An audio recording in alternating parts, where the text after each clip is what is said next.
बिस्मिल्लाहिर्रहमानिर्रहीम। अस्सलामुअलैकुम। आप देख रहे हैं प्रोग्राम हकीकत और मैं हूं आपकी मेज़बान सैयदा इकरा बुखारी।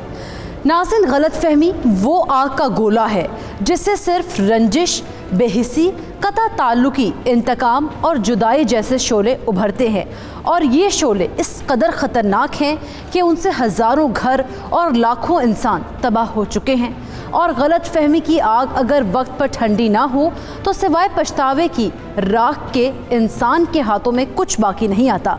गलत फहमी इंसान को आसमान से ज़मीन पर ला पटकती है। गलत फहमी ऐसे रिश्तों में भी दरारें पैदा कर देती है जिनके बारे में गलत सोचना भी गुनाह समझा जाता है। आज की हकीकत कुछ ऐसे ही किरदारों पर मबनी है जो गलत फहमी का शिकार हुए और अपना हंसता बसता घर उजाड़ बैठे। चलते हैं अपनी आज की कहानी की तरफ। क्या सोच रहे हैं भाई? सोच रहा हूँ छोटे, हमारी माँ का कातिल बरी हो गया,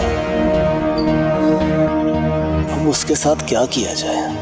मुझे तो वो दिन याद आ जाता है जब अपने हाथों से मैंने अपनी माँ को कब्र में दफन किया था। मैं हैरान हूँ, अदालत ने उसे बरी कैसे कर दिया?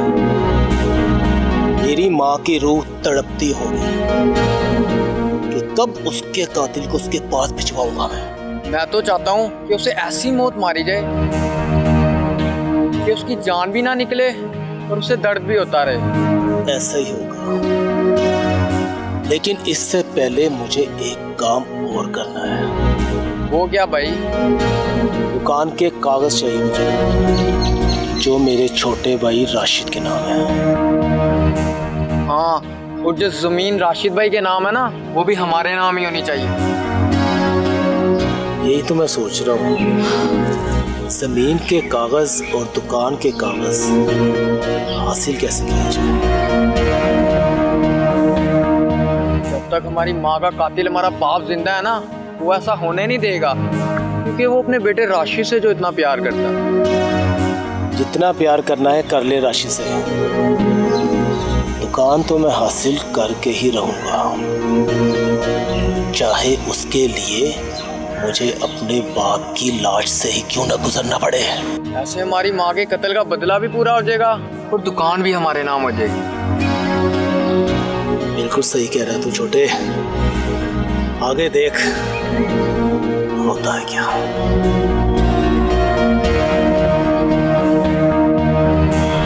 हमजा और नैयर दोनों भाइयों ने मिलकर अपने ही वालिद नज़ीर अहमद पर अपनी मां के कत्ल का मुकदमा दर्ज करवाया था, मगर अदालत ने ठोस शवाहिद ना होने की बिना पर नज़ीर अहमद को बाइज्जत बरी कर दिया, जिस पर हमजा और नैयर बहुत परेशान थे। अगले दिन नैयर और हमजा अपने भाई राशिद की दुकान पर पहुंचे।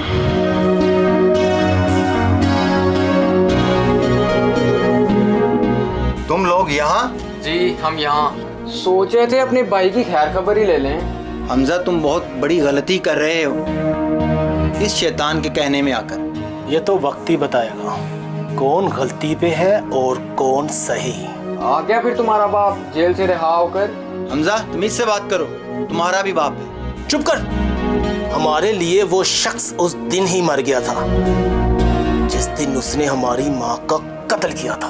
अपने बाप पर शक करके तुम बहुत बड़ी गलती कर रहे हो। बाप की कदर का तुम्हें एहसास तक नहीं। बाप के नाम पे वो धब्बा है और मैं तो उसे अपना बाप ही नहीं मानता। हाँ भाई, बाप तो वो इसी का है और ये भी पता क्यों प्यार करता है इससे। क्यों प्यार करता है, जरा बताना इसे। क्योंकि दुकान जो इसके नाम कर दी। अच्छा, दुकान के चक्कर में हो तुम दोनों। दांत जितने मर्जी निकाल ले, तेरे होंठों की हंसी मैं छीन लूंगा। जो करना है कर लो, ये दुकान तो मैं तुम्हें कभी भी नहीं। अच्छा, जो करना है कर लूं?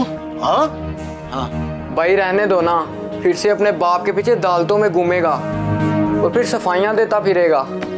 अगर तुम दोनों ने एक लफ्ज भी अब्बू के खिलाफ और कहा ना, तो अपना अंजाम देखने के लिए तुम जिंदा नहीं बचोगे।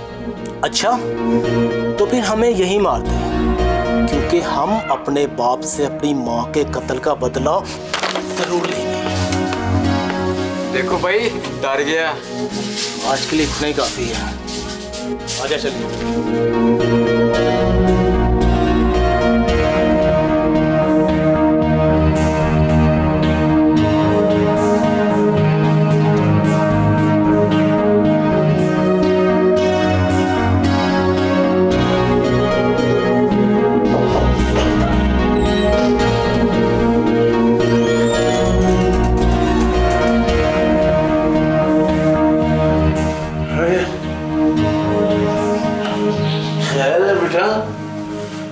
जल्दी दुकान बंद करके आ गए हो? बस करनी पड़ी अबू। क्यों, क्या हुआ? कोई मसला हुआ है? अबू वो हमजा और नैयर आए थे, मुझसे दुकान हथियाना चाहते हैं। बहुत खबीस हो गए हैं ये दोनों। पहले मुझ पर माँ के कत्ल का झूठा मुकदमा बनवाया और अब ये हरकतें कर रहे हैं। लेकिन बेटा तुम फिक्र ना करना, मैं तुम्हारे साथ हूँ। अब्बू हमारा घर पहले ही तबाह हो चुका है। अम्मी को किसी ने बेदर्दी से कत्ल कर दिया। दोनों भाई आपके खिलाफ हो गए हैं। अपने ही बाप के खिलाफ माँ के कत्ल का मुकदमा करवा दिया और अब एक छोटी सी दुकान है उसके भी पीछे पड़े हैं। तुम एक काम करो, पुलिस को इत्तला कर दो और धमकी देने के इल्जाम में उनको अंदर करवा दो। अब्बू मेरे पास इतने पैसे नहीं कि बार बार अदालतों के चक्कर लगाता फिर। वैसे भी आपकी जमानत करवाते करवाते मैं कर्जे में डूब गया हूँ। उन्हें खुद शर्म आनी चाहिए। खैर बेटा छोड़ो ये सब, मुझे थोड़ी देर के लिए अकेला छोड़ दो। अब्बू आपकी तबीयत तो ठीक है ना? हाँ मेरी तबीयत ठीक है, लेकिन मेरा जिस्म दर्द कर रहा है। मैं चाहता हूँ थोड़ी देर आराम कर लूँ बेटा। अब्बू आराम तो आपने फिर भी नहीं करना, लेकिन चलें कोई नहीं, आप लेटें, मैं भी ज़रा चेंज कर लूँ।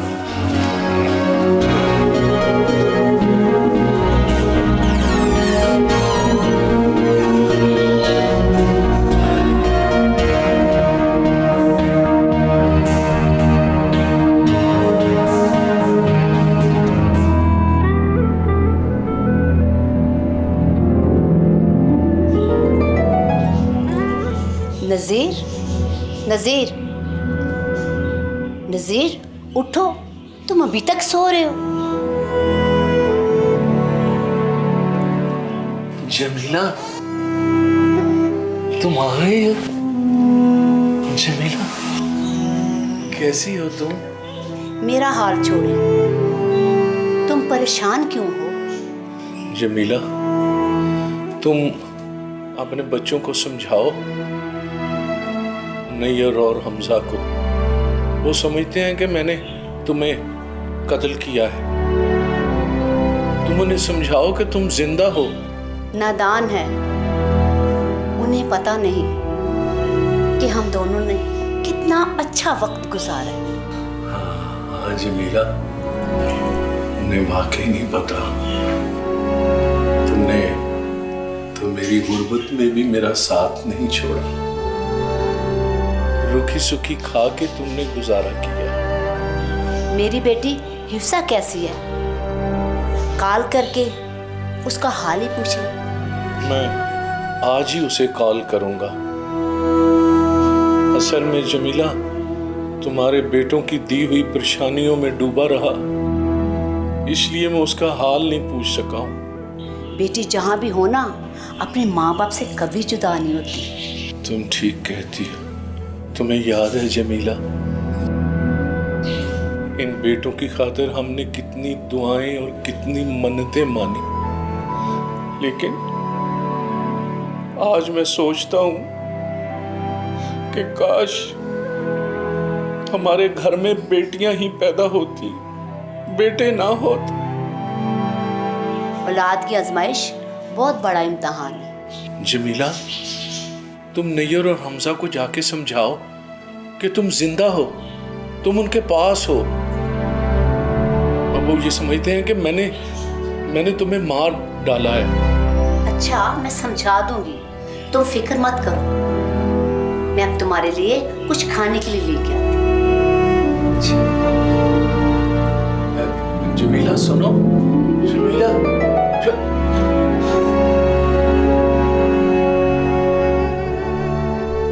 मेरी बेगम कहाँ चली गई तुम मुझे छोड़कर? तुम्हारे ये बच्चे मुझे जीने नहीं दे रहे। नाज़िन, नैयर और हमज़ा अपने बाप नज़ीर की रिहाई पर खुश नहीं थे, क्योंकि वो अपने बाप को माँ का कातिल समझते थे और साथ ही साथ अपने भाई राशिद की दुकान पर जाकर राशिद को धमकियाँ दे रहे थे कि राशिद अपने बाप की हिमायत करना छोड़ दे। नैयर और हमज़ा की माँ जमीला का असल कातिल कौन है? नैयर और हमज़ा ने अपने बाप नज़ीर को माँ का कातिल क्यों समझा?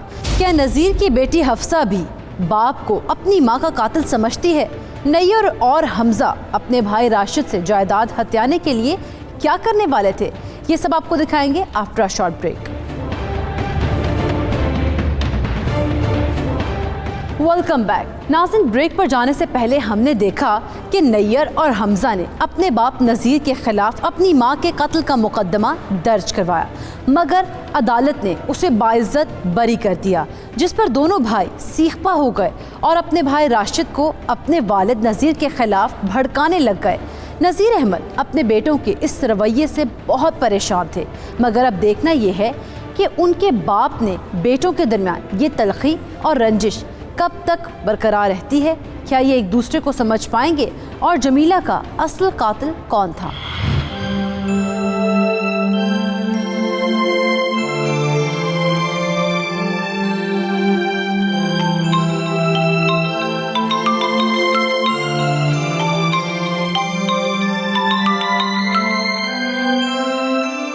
हेलो। अस्सलाम वालेकुम अब्बू। वालेकुम सलाम बेटा, कैसी हो मेरी बेटी? रो क्यों रही हो बेटा? सब ठीक तो है? ये क्या हो गया है अब्बू? हमारे घर को किसकी नजर खा गई है? आप पर भाई ने झूठा मुकदमा दर्ज करवा दिया। हाँ बेटा, न जाने बेटा हमसे कौन सी इतनी बड़ी गलती होगी जिसकी इतनी बड़ी सजा मिली। अब्बू, अम्मी बहुत याद आती हैं। हाँ बेटा, पुराने दिन बहुत अच्छे थे, काश वो दिन वापस आ जाए। राशिद भाई कैसे हैं? बेटा वो तो ठीक है, लेकिन तुम्हारे दूसरे भाइयों ने मुझे बहुत परेशान किया हुआ। क्या कहते हैं नैयर और हमज़ा भाई? बेटा अब वो राशिद की दुकान के पीछे पड़ गए। अल्लाह उनको हिदायत दे। अल्लाह करे बेटा ऐसा ही हो। अरे हाँ, बातों बातों में मैं भूल ही गया, तुम्हारा शौहर कैसा है? उसका काम वाम तो ठीक है ना? जी अब्बू, ठीक चल रहा है उनका काम। वो भी इन हालात की वजह से परेशान रहते हैं। चलो बेटी, अपना ध्यान रखना और उसका भी ख्याल रखना। मेरा सलाम देना उसे। मैं फिर बाकी बातें बाद में करूँगा, ठीक है बेटा? जी अब्बू, अल्लाह हाफिज। अल्लाह हाफिज बेटा।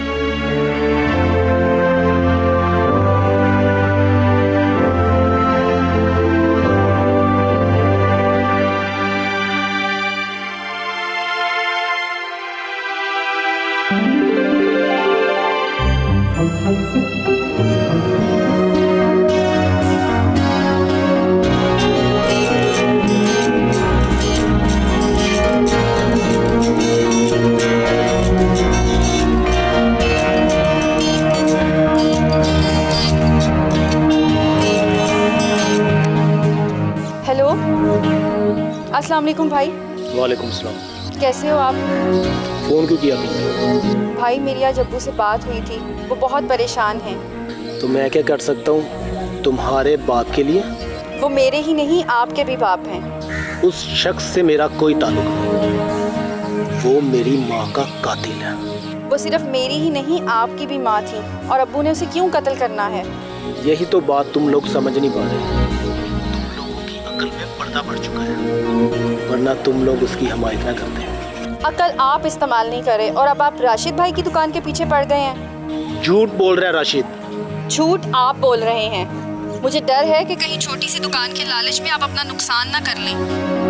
पहले ही हमारा घर तबाह हो चुका है। तुम मुझे ये ना समझाओ मेरा नफ़ा और नुकसान किस चीज़ में। रही दूसरी बात, जिस शख्स ने मेरा घर तबाह किया, तुम उस शख्स की हिमायत कर रही हो। शर्म आनी चाहिए तुम्हें। भाई आप समझ क्यों नहीं रहे? अब्बू ने अम्मी को कत्ल नहीं किया। और किसने कत्ल किया? उनके अलावा और कौन था वहाँ पे? तुम्हारा बाप मेरी माँ को मारता भी था। भाई तुम्हें गलत फहमी हो रही है। तुम पहले ही ख्वामखा अब्बू को जेल पहुंचा चुके हो। तुम्हें पता भी है क्या गुजर रही होगी उनके दिल पर, और हमारी माँ क्या सोचती होगी हमें देखकर। मेरी माँ यही सोचती होगी कि कब उसका कातिल इंजाम को पहुंचेगा। मैं उसको इंजाम तक पहुंचा कर रहूंगा। ये बात तुम भी अच्छी तरह से ज़हन में डाल लो। तो फिर तुम भी सुन लो, मैं अपने बाप के साथ खड़ी हूँ। मैं उनका बाल भी बाका नहीं होने दूंगी। देखो, तुम हमारे दरमियान मत आओ, वरना मैं लिहाज नहीं कर पाऊंगा। मेरे सामने तुम हो या वो शख्स, समझ आई तुम्हें? मेरी माँ तो पहले ही दुनिया से जा चुकी है, और अब मैं अपने बाप और भाई को नहीं खो सकती। खुदा हाफिज। पता नहीं अब ये क्या कर देगा। या अल्लाह तू ही बचा ले अब हमें किसी हादसे से।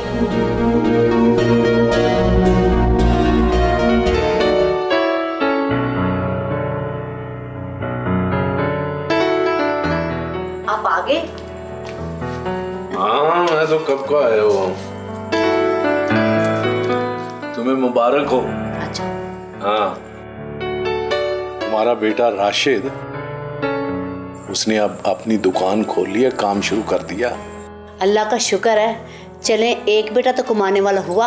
अल्लाह का शुक्र है, पर अपने दोनों बेटे जो हैं ना, उनके लिए भी दुआ किया करो कि वो भी अपने पाँव पे खड़े हो जाएं। आप परेशान ना हुआ करें, अल्लाह की ज़ात पे यकीन रखें। ठीक है। अच्छा, वो अपनी बेटी हिफ्जा किधर है? हिफ्जा अभी बुलाती हूँ। हिफ्जा। जी अम्मी आई। अबू जी अस्सलाम वालेकुम। वालेकुम सलाम बेटा, अल्लाह करे तुम्हारे नसीब अच्छे। बेटा, कल कला को तुम अपने घर में चली जाओगी। जितनी मर्जी मुश्किलात पेश आए, आपने घबराना नहीं, ठीक है? और अपने होने वाले खामद की इज्जत करनी है, एहतराम करना है, उसकी सेवा करनी है। लेकिन अगर कोई वो हैंकी फैंकी आपके साथ करे तो फौरन मुझे बताना, समझ गई हो बेटा? अबू जी आपसे एक बात कहूँ? जी बेटा, कहो। अबू, मुझे आपको और भाइयों को देखकर फख्र महसूस होता है कि मेरी हिफाजत करने वाले मौजूद हैं। कोई मुझे कुछ कह के तो दिखाए। हाँ बेटा, अल्लाह हमारे घर को नजरे बद से बचाए। आमीन। चलो बेटा, अब उठो और जाके खाने वाने का बंदोबस्त करो। तुम्हारे दोनों भाई आवारागर्दी करके आ रहे हैं, उनका वक्त हो गया आने का। एक ही तुम्हारा भाई है जो माशाल्लाह बहुत ज्यादा काम वाम करता है, और बाकी जो दो हैं वो तो बस आवारागर्दी करते रहते हैं, और वो अपने दोस्तों के साथ होंगे, उठक बैठक में मसरूफ होंगे। बस आने वाले हैं। मेरा बच्चा, आप जाके उनके लिए खाने का बंदोबस्त करो। आप भी उनके लिए दुआ कर लिया करें ना, ठीक हो जाएंगे वो इंशाल्लाह।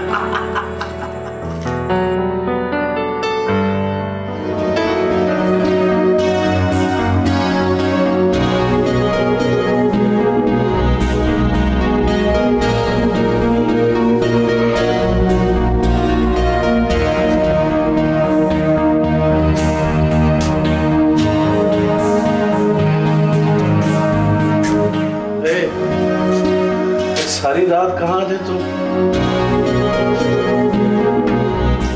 वो मेरे दोस्त की तबीयत खराब थी, रात उसके साथ हॉस्पिटल में थे। ये कौन सा तुम्हारा दोस्त है?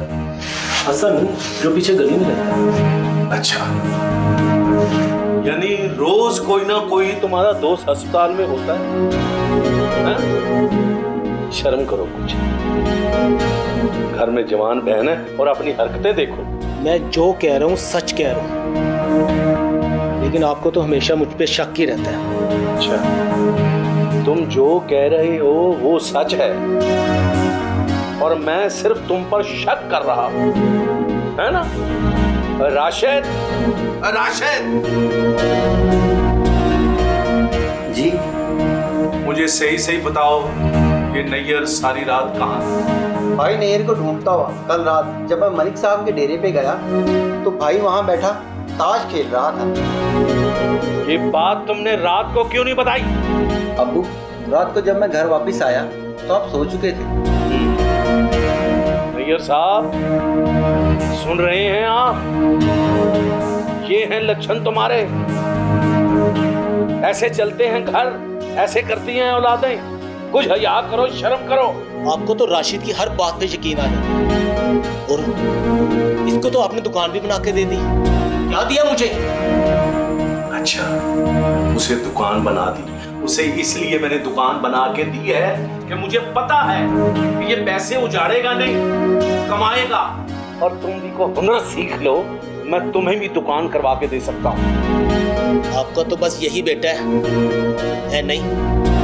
वाह वाह, वो मेरा बेटा है, तुम नहीं। अपनी हरकतें देखो पहले। अब क्या हो गया?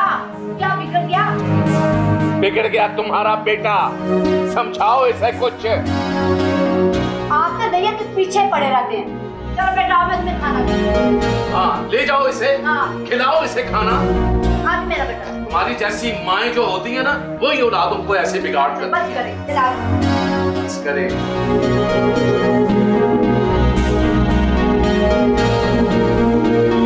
नज़ीर के हंसते बसते घर को गलत फहमी की आग कैसे अपनी लपेट में ले चुकी थी, ये आपने देखा। मगर अभी तक जमीला के कत्ल की वजह और कातिल का कुछ पता नहीं लगा। क्या नज़ीर ने अपनी बीवी जमीला का कत्ल किया था, या फिर नैयर और हमजा ही कोई घिनौना खेल खेल रहे थे जिससे नज़ीर भी उनके रास्ते से निकल जाए और जो थोड़ी बहुत जायदाद है वो भी नैयर और हमजा के हिस्से आ जाए? क्या हफ्सा अपने भाइयों और बाप के दरमियान सुलह करवा पाएगी? क्या राशिद अपने भाई नैयर और हमजा की हरकतों से तंग आकर कुछ करने वाला था, या फिर क्या नज़ीर हालात से मजबूर होकर कोई कदम उठाने वाला था? ये सब जानेंगे after a short break. Welcome back. नाज़रीन, ब्रेक पर जाने से पहले हमने देखा नैयर और हमजा ने कैसे अपने बाप नज़ीर और भाई राशिद की ज़िंदगी अजीरन कर रखी थी। अब आगे क्या होने वाला था? क्या नैयर और हमजा अपनी मां के कातिल से इंतकाम लेने वाले थे, या फिर उनकी बहन हफ्सा उनके दरमियान सुलह करवाने में कामयाब हो पाएगी? राशिद के दिमाग में आखिर चल क्या रहा था? क्या राशिद खामोश बैठा तमाशा देखता रहेगा, या फिर उसके दिमाग में भी कोई और ही कहानी चल रही है? आइए देखते हैं। अस्सलाम वालेकुम राशिद भाई। वालेकुम अस्सलाम मेरी प्यारी बहन, कैसी हो तुम? अचानक बगैर बताए आ गई। जी भाई, बस दिल चाह रहा था, इसलिए सोचा आपसे मिला हूँ। चलो अच्छा किया, मैं भी तुम्हारे बारे में ही सोच रहा था। क्या बातें हो रही थी राशिद भाई? यही कि तुम शादी से पहले कैसे नाराज हुआ करती थी। अम्मी के बगैर ये घर में अब वो रौनक नहीं रही। बस एक अब्बू ही हैं अब तो। अल्लाह उनका साया हम पर हमेशा सलामत रखे। अल्लाह करे, लेकिन हमजा और नैयर को कौन समझाएगा कि अब्बू ने अम्मी का कत्ल नहीं किया? ये तो बहुत परेशानी वाली बात है। मुझे खुद यही बात सताई जा रही थी, इसलिए मुझसे रहा नहीं गया। वो तो मेरे पास भी आए थे दुकान पर, मुझे भी धमकी देकर गए हैं। अल्लाह करे हमारा घर फिर से हरा भरा हो जाए। अरे मेरी बेटी आ गई। अस्सलाम वालेकुम अब्बू। वालेकुम सलाम। मैं भी यही सोच रहा था कि मैं अपनी बेटी को कॉल करके तो कुछ दिनों के लिए अपने पास बुला लूं। अच्छा किया तुम आ गई। कैसी है? अब्बू, ये नैयर और हमजा को कैसे समझाएं? बेटा, उनको समझाने की अब जरूरत नहीं है, क्योंकि वो बहुत आगे बढ़ चुके हैं। मगर अब्बू, मैं चाह रही थी कि एक बार इनसे बैठकर बात कर ली जाए। रहने दो हिफ्जा, कोई जरूरत नहीं है उनसे बात करने की। क्यों जरूरत नहीं है? मैं चाहती हूँ मेरे भाई फिर से इकट्ठे होकर रहें।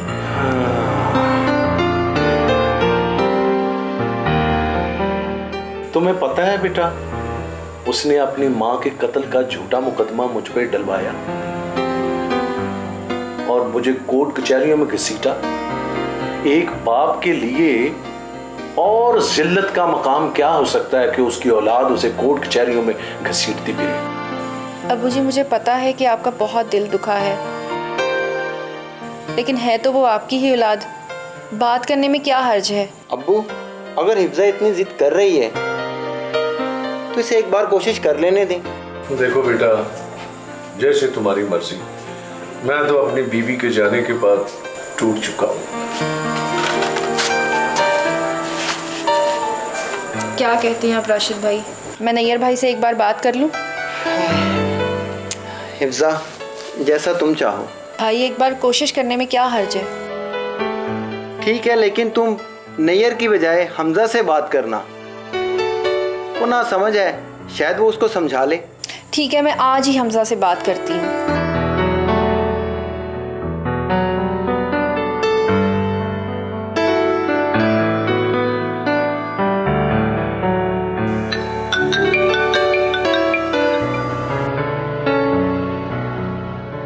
अस्सलाम वालेकुम हमजा। वालेकुम अस्सलाम। जी कौन? मैं तुम्हारी बहन हिफ्सा बोल रही हूँ। ओ हिफ्जा, तुम कैसी हो? मैं ठीक हूँ, तुम सुनाओ। मैं बस अपनी माँ के कातिल का इंजाम देखने का इंतज़ार कर रहा हूँ। हमजा, तुम अभी छोटे हो, तुम भी नैयर भाई की बातों में आ गए हो। हमारे अब्बू ने हमारी माँ का कत्ल नहीं किया। मैं किसी की ना बातों में नहीं आ रहा, और वो सिर्फ तुम्हारे ही अब्बू हैं। मेरे अम्मी अब्बू कब के मर चुके हैं। ऐसा नहीं सोचते। अच्छा, तुम एक काम करोगे? कैसा काम? तुम और नैयर भाई आज अब्बू की तरफ आ सकते हो। तुमने सोच भी कैसे लिया कि मैं उस शख्स की शक्ल भी देखना पसंद करूंगा? हमजा, मैं चाहती हूँ कि हम लोगों के दरमियान गलतफहमियाँ दूर हो जाएं। कोई गलत फहमी नहीं है हमें, तुम्हें सालस बनने की ना कोई ज़रूरत नहीं। मैं कैसे समझाऊँ तुम भाइयों को? मैं तो जीते जी मर चुकी हूँ। तुम्हारे ये जज्बात मेरे दिल से मेरी माँ के कातिल की तस्वीर को धुंधला नहीं कर सकते। आई समझ? प्लीज़ एक बार तुम और नैयर आ जाओ, वरना तुम मेरी मरी हुई का मुँह देखोगे।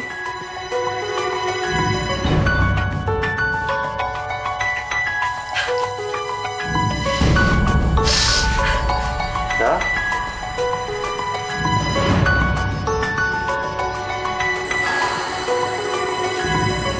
क्या हुआ हमजा?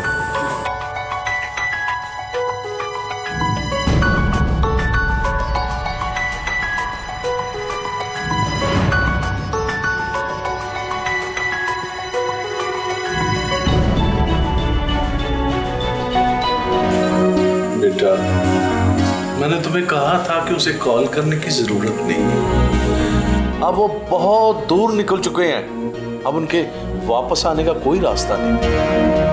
काश कि हमारी माँ के असली कातिलों का पता लग जाता, तो आज हम सब इकट्ठे बैठे होते और हमारे दरमियान इतनी गलतफहमियां ना होती। काश उसे कत्ल न किया गया होता। माँ के बगैर तो एक एक लम्हा ऐसे है जहन्नुम में सांस लेने से कम नहीं।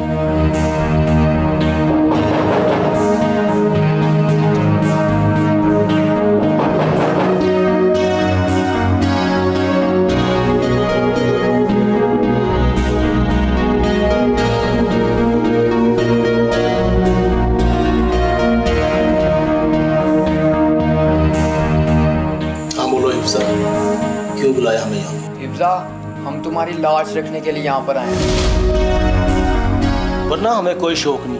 भाई प्लीज आप बात को समझें। हमारे अब्बू ने अम्मी को कत्ल नहीं किया। बस इस पे दोबारा बात ना करना। वैसे भी हम यहाँ कोई और बात करने आए। क्या बात करने आए हो तुम यहाँ? अपने बाप से बोल दो, जिस दुकान पे तुम बैठे हुए वो दुकान चुपचाप मेरे नाम कर। हाँ, वो दुकान हमारी अम्मी ने अपने जेवर बेच के इस राशिद को लेके दी थी। उस पे तो सिर्फ हमारा ही हक है। वाह, क्या बात है। मैं तो समझती थी कि मेरे भाई एक दूसरे को समझते हैं और तुम दोनों यहाँ सुलह करने के लिए आए हो, मगर तुम दोनों तो यहाँ अपनी ही लालच में आए हो। हिफ्जा, इनसे कहो कि चुपचाप यहाँ से चले जाएं। ये ना हो कि यहाँ पे कुछ गलत हो जाए। वो दुकान तो मैं तुमसे और तेरे बाप से लेकर आऊंगा। छोटे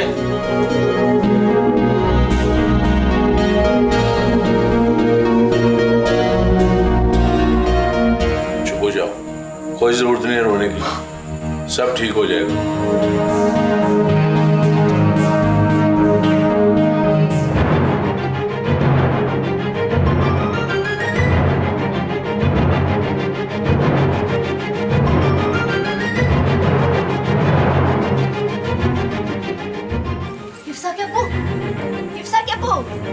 उठ जाओ, उठो, उठो, चोर आ गया।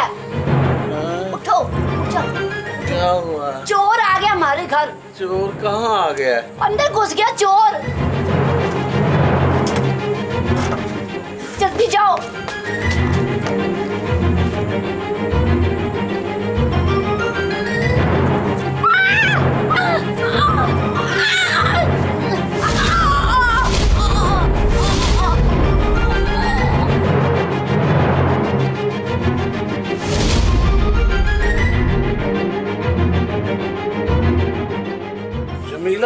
तो कोई भी नहीं है। जमीला, कोई भी नहीं है। जमीला, जमीला, जमीला, ये शोर कैसा है? कोई तुमने मारा मेरी माँ को? नहीं नहीं, मैंने नहीं मारा। ये देर वो चोर आया था। फिर खंजर तुम्हारे हाथ में क्या कर रहा है? वो खंजर वो यहाँ पड़ा हुआ था, मैंने पकड़ा है। झूठी कहानियां मत बनाओ। नहीं नहीं, मैंने नहीं। अम्मी, अम्मी, उठे अम्मी, अम्मी। हमजा, अब्बा ने हमारी माँ को कत्ल कर दिया।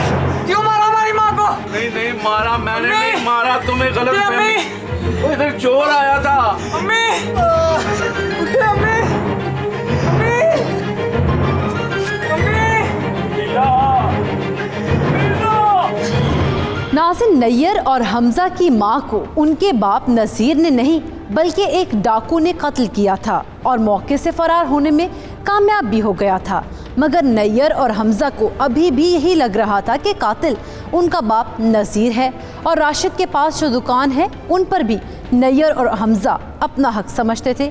हफ्सा ने बाप और भाइयों के दरमियान सुलह करवाने की कोशिश तो की मगर वो नाकाम रही। राशिद और हफ्सा अपने भाई नैयर और हमजा को समझा कर थक चुके थे।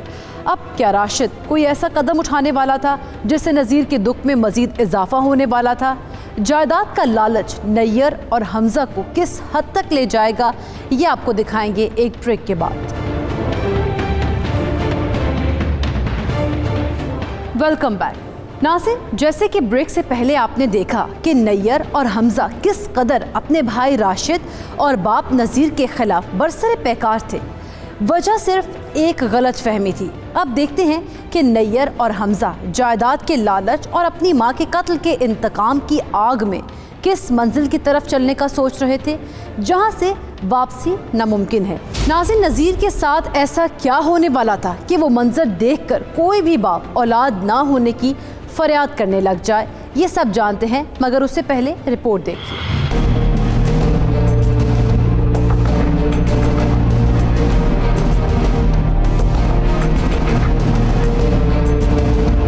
गुजरांवाला के नवाही गांव चकबेग में जायदाद की लालच ने खून सफेद कर दिया। दो भाइयों ने एक भाई की जिंदगी का खात्मा कर दिया। 11 और 12 जून की दरमियानी शब 32 साला राशिद अपने कमरे में सो रहा था कि दरिंदा सिर्फ बड़े भाई नैयर ने छोटे भाई हमजा से मिलकर रात गए कमरे में घुसकर सफाक नैयर ने अपने हकीकी भाई राशिद को सोते हुए उसका गला दबा दिया, जबकि हमजा ने उसकी टांगों को जोर से काबू कर लिया। तो 32 साला राशिद ने तड़प तड़प कर जान दे दी। गांव के एक शख्स ने नहर के करीब खेतों में जली हुई मोटरसाइकिल देखी तो फौरी पुलिस को इत्तला दी, जिसके बाद SHO ने नैयर को फौरी गिरफ्तार कर लिया। पुलिस की चंद मिनट ही तफ्तीश ने सारा खुलासा कर लिया। मुलजिम नैयर ने कत्ल का एतराफ कर लिया, जबकि पुलिस ने मकतूल के बाप नज़ीर की मुद्दत में कत्ल का मुकदमा दर्ज कर लिया। मुलजिम नैयर तो पुलिस की हिरासत में ले लिया गया।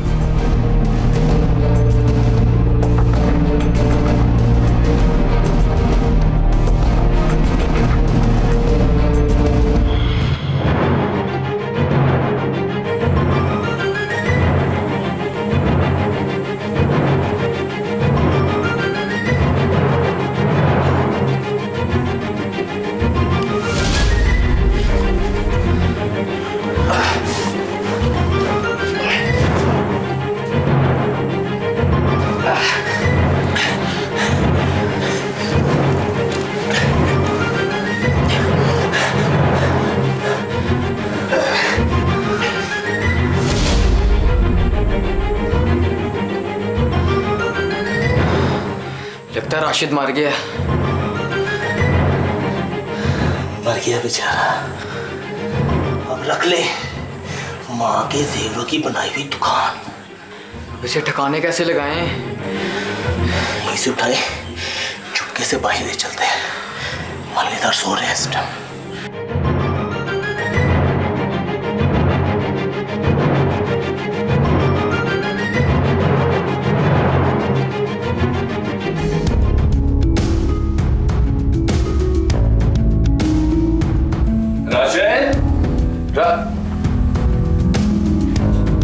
कहाँ चला गया ये? फोन करता हूँ।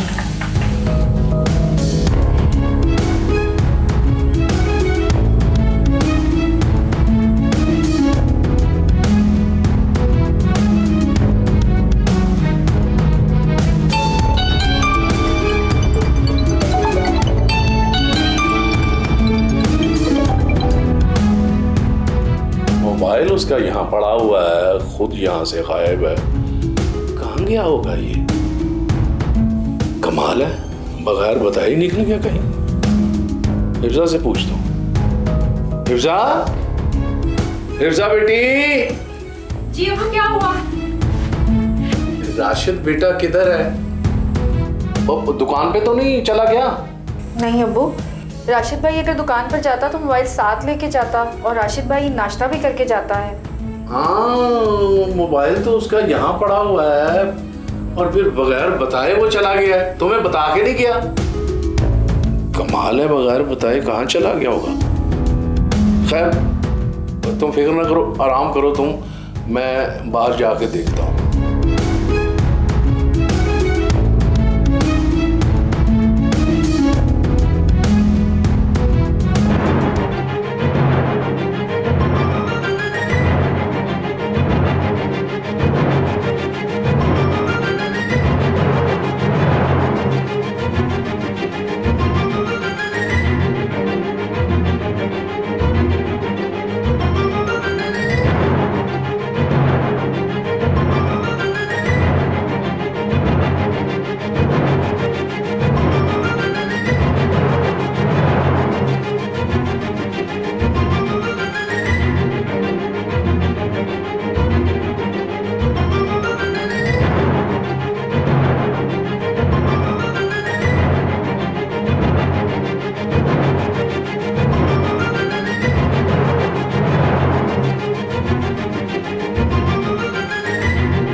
इंस्पेक्टर साहब,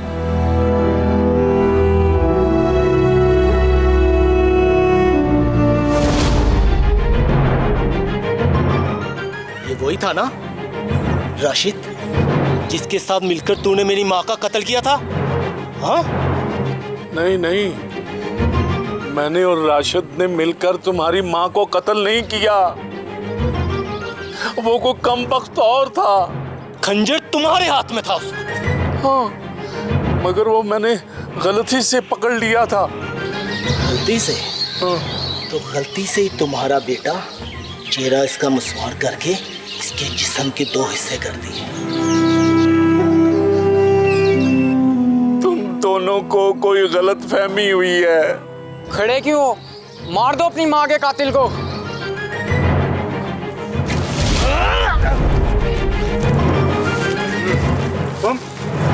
तुम वही हो ना जिसने अपने ही बाप पर झूठा मुकदमा दर्ज करवाया था?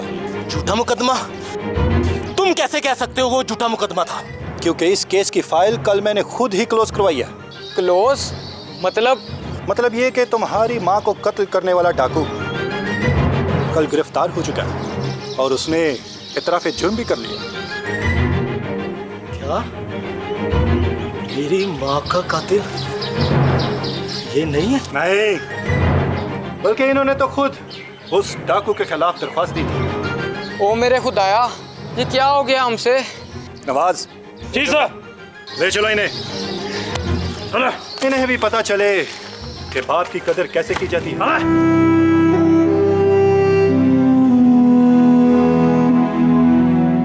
किसी को गलत फहमी का शिकार ना कर, किसी के घर में गलत फहमी ना पैदा कर।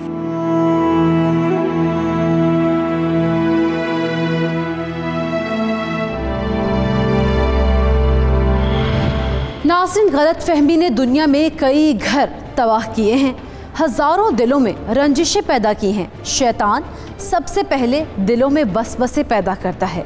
वसवसा गलतफहमी में तब्दील होता है और गलतफहमी के बायस हम अपनों से दूर हो जाते हैं।